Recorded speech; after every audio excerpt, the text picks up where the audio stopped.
Bismillahirrahmanirrahim. Assalamualaikum warahmatullahi wabarakatuh. Waalaikumsalam warahmatullahi wabarakatuh. My name is Sagita Nur Utami. I'm from PBI 58 and today I'm going to tell you about my material. My material is about learner-driven EFL or English as a foreign language curriculum development at the classroom level. This study explores student-directed factors which lead to different teacher curriculum approaches and the possible connection between these motives and the curriculum transmitter, curriculum developer, and curriculum makers of curriculum. The study identified several student-related factors that lead teachers to transmit, develop, or make curriculum. There are 2 points. The first is teachers equally develop or make curriculum to address student language, pragmatic, schematic, and affective needs. In the first point, there are 2 parts. The first part is the teacher develop or make curriculum to respond to students' pragmatic needs, whether academic, vocational, and communicational. And the second part is the teacher develop or make curriculum to meet students' schematic needs by tailoring content and activities to make student schemas and building on the prior knowledge.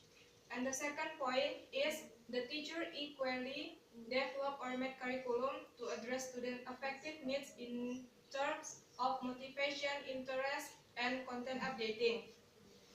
There are also 2 parts in the second point. The first part is the teacher develop or make curriculum to cater to students' different learning style.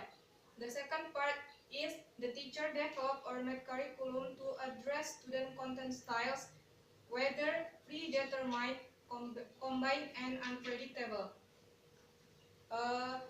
According to Pollard and Triggs, 1997, the teacher's curriculum development is grounded in social constructivism that assumes that people learn through an interaction between thought and experience and the sequential development or more complex cognitive structures.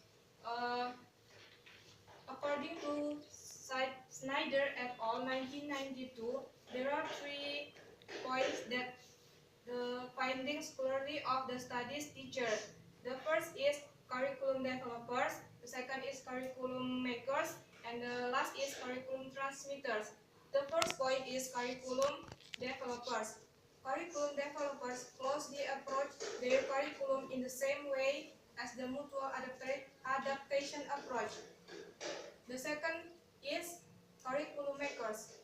Curriculum makers also approach their curriculum in similar ways to the enactment approach that concurs with Cochran, Smith, and Little 1999. And the last point is curriculum transmitters. In curriculum transmitter, they didn't even live up to the fidelity approach implementation or delivery agenda. This study concluded that there were positive and negative relationships between the teacher curriculum developer and teacher curriculum maker approach and these learner related factors. The first is positive relationship. The teacher who takes the above learner related factors into consideration will either develop or make their own curriculum. And the second is negative relationship. The teacher who do not respond to student needs, interests, and difference do not develop curriculum and only transmit prescribed materials. Curriculum developers seem to be learner-directive as they responded to their students' needs and were more facilitators, organizers, and guides than teachers. And then curriculum makers. Curriculum makers seem to have unpredictable content and improvising teaching styles, since they didn't use textbook at all, nor did they follow the teacher's guide instructions. The last is curriculum transmitters. Curriculum transmitters might have just delivered materials because curriculum delivery might have been easier and safer for them. Staff Next, about staff and self-development. Staff and self-development could have influenced curriculum developers and makers to improve curriculum that concurs with conclusion derived from Remilas 1999 study. Once more, curriculum transmitters were almost at the same level of staff and self-development but achieved quite different curricula. In this study, we had teachers who were monitored to just transmit curriculum, but they close to develop curriculum. In contrast, those who had freedom to develop or even make curriculum just transmitted textbook content. This might go back to teachers' beliefs, which researchers might wish to examine. All these contradictions about the differences between the teachers definitely call for a study about teachers' directive motives behind their different curriculum approach. The EFL context doesn't exclusively make curriculum development learner-driven.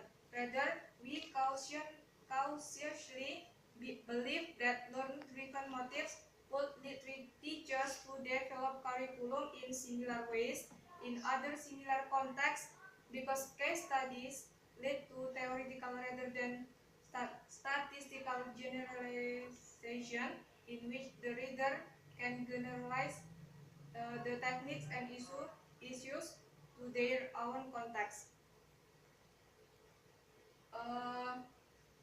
Next, about the initial teachers' education intuition should equip teachers with curriculum development skills at the classroom level in addition to subject, pedagogic, and deep curriculum content knowledge.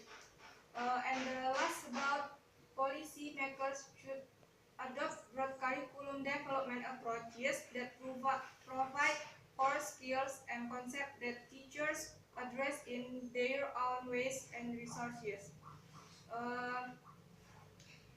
I think that's all about my explanations about my materials. Assalamualaikum warahmatullahi wabarakatuh. Waalaikumsalam warahmatullahi wabarakatuh.